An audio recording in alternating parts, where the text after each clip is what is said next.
চামচা, আমার বেটাটা বাড়ি থেকে যাওয়া 2-3 ঘন্টা হয়ে গেল, কোথায় কি করছে তার ঠিক নাই। যা তো দেখাই তো কি করছে, যা।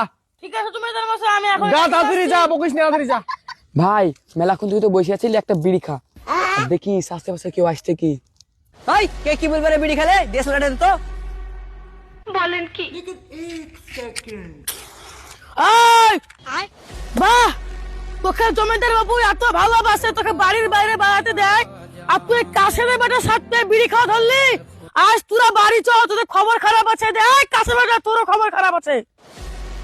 আকাশ, আব্বার চামচা তো আমাদেরকে বিড়ি খাতে দেখে নিল রে। আমার আব্বা যা ডেঞ্জারাস আদমি, বাড়িতে গেলে আমাকে মেরে ফেলবে। তুই কিছু বুদ্ধি দে রে ভাই। ভাই আমারও তো ভয় লাগছে, আমাদেরকে একটা কিছু করতে হবে। কি করব আইডিয়া, চ তোদের বাড়িতে আমি দেখছি। জমিদার মশাই, আমি কি দেখলো এই চোখে? আমার নিজেকেই তো বিশ্বাস হচ্ছে না। আহ, কেন রে, তুই কি দেখলি এমন? আপনার বেটা বাস্তারাতে বিড়ি খাচ্ছিল ওই কাশেদের বেটার সাথে। আমি এই নিজের চোখে দেখেছি, আমার চোখ কখনো ভুল হয় না। চামচা, তুই এটা কি বললি? আমি বিশ্বাস করতে পারছি না, আমার তো মাথা ঘুরতে লেগেছে। আপনার বিশ্বাস হচ্ছে না তো? ওই দেখেন আপনার গুণধর ছেলে, জিজ্ঞাসা করেন। বাপন, তুই বলে ওই বাস ঝাড়ে বিড়ি খাচ্ছিলি, আর তুই কাছেদের বেটা আমার বেটাটাকে বিড়ি খাইয়ে তুই শেষ করে ফেললি। তুই শুনে এখানে।